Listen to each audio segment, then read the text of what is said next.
Hey YouTube, so I wanted to make this journal entry more of an update for the Egypt, Syria, um, Middle East conflict going on right now. Um, like I said in the last, not in the last video, one of the last videos, the last video about Egypt is that Saturday, which is today. It's going to be a big deal for them in history. And also, there have been things going on in Syria that I wasn't expecting. I guess the rest of the world was, but then again, I've just been starting to keep back up to date. Um, but as far as the Syria conflict, there was an article that was put on a couple days ago, uh, online. Here we go. It says a nation divided.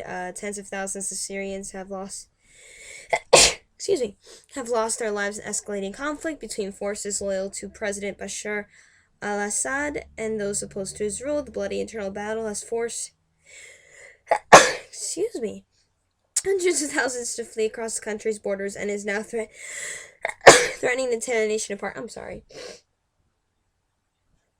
Okay. They do believe that Syrian uh that the Syrian rebel will thrive and that the conflict will come to an end soon. However, with Syria invading Turkey, there's been a new issue where the U.S. has been involved now, and under a different article, um, it says the U.S. agrees to send Patriot air defense missiles to Turkey.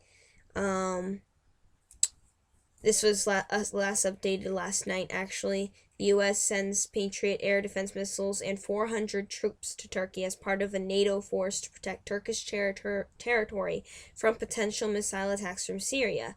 Number of Syrian shells have already landed in Turkish territory since the conflict in the Arab state began in March last year.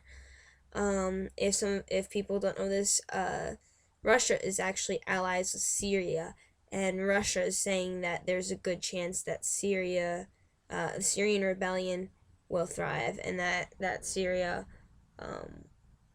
will win, and that this conflict will come to a close soon. However, U.S. is still out there protecting Turkey. Russia's not too happy about it. It's starting to look like it might be a World War III if they don't fix things out there. I know I said last time that Syria seemed like it was on the verge of coming to compromise and whatnot. Um, but I guess not, now that this has come up. Um, I don't know. You can tell me what you guys think. Comments down below. Um, please enlighten me. Um, I would love to know more about all this.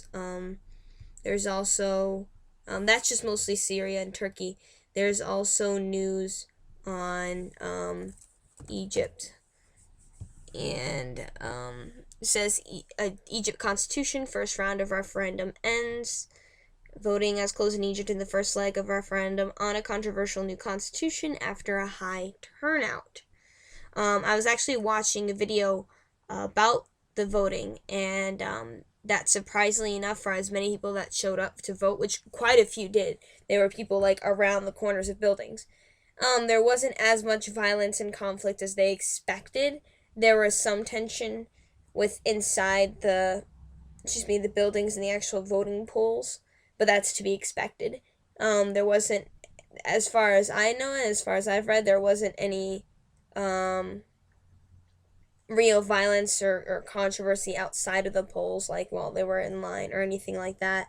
And the police and everyone has been keeping an eye on that, and everyone has seemed pretty peaceful and pretty mature, I guess, about the whole situation as far as voting and everything. It doesn't seem like there's been a huge issue with the people waiting in line, the people who want to vote to make a change for their country. In the last video I made about Egypt and Syria, I had a kid comment on my videos. Nadav Daniele. Sorry if I pronounced that wrong. He might be watching this right now. He basically handed me a little mini boat full of knowledge about Egypt and basically how small the country is, that it'll be difficult for them to split into two countries. And that the government needs to learn not to abuse their power and accept opposition, and the opposition to accept the majority decision. They need to basically, what do you say? He says, above all, they must accept the fact that they are not a rich country and that it takes a lot of hard work to make a country prosper, and that overpopulation does not contribute to prosper at all. They have to get used to democracy with all that implies. It's something totally new for them, which is true. They're not used to democracy. They're not used to freedoms. They're not used to voicing opinions. They're not used to the rights that many other countries do have, such as, the United States, even Canada, Britain. They're not used to receiving that many rights. And now that we're in now that they're in this sort of revolution where these rights are introduced to them and this kind of lifestyle is made possible for them, it's almost like they don't know how to act. So thank you, Nadav Daniele, for posting that and for enlightening me a little bit of your opinions and of what's going on in Egypt, as well. How long has this video been so far? 6 minutes and 50 seconds.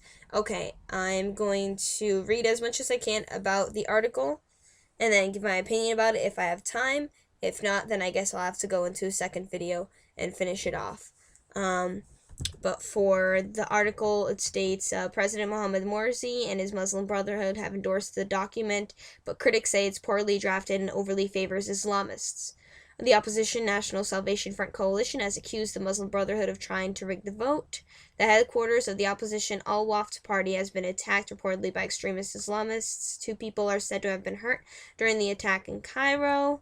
In other violence, a man was shot and injured in a clash between rival groups outside a polling station in the city of Dakhli, while across Egypt, 18 people were treated for exhaustion. Sorry, I'm just trying to read really fast so I could get this on the video. However, the ballot, which is staggered over Saturday and the second day of voting in a week's time, appears to be going smoothly overall. Saturday's ballot is taking place in Cairo, Alexandria, and 8 other provinces a week before the rest of the country. Voting was extended to 2300, which is 11 p.m., because of the high turnout. So that means they're still voting right now.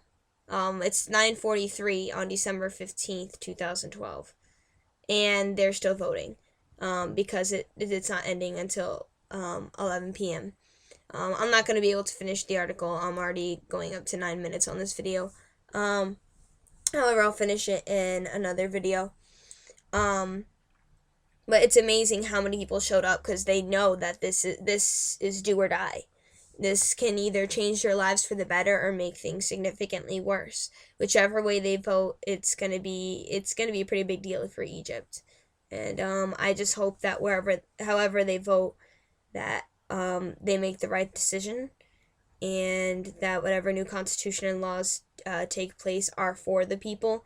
Unfortunately, I don't know enough about what the new constitution implies to know whether it is for the people or against the people. It seems a lot of people are saying that they do have the constitution is somewhat for the people, but they're saying it's not enough, that there needs to be something stronger, and something giving of more freedoms for them, and whatnot.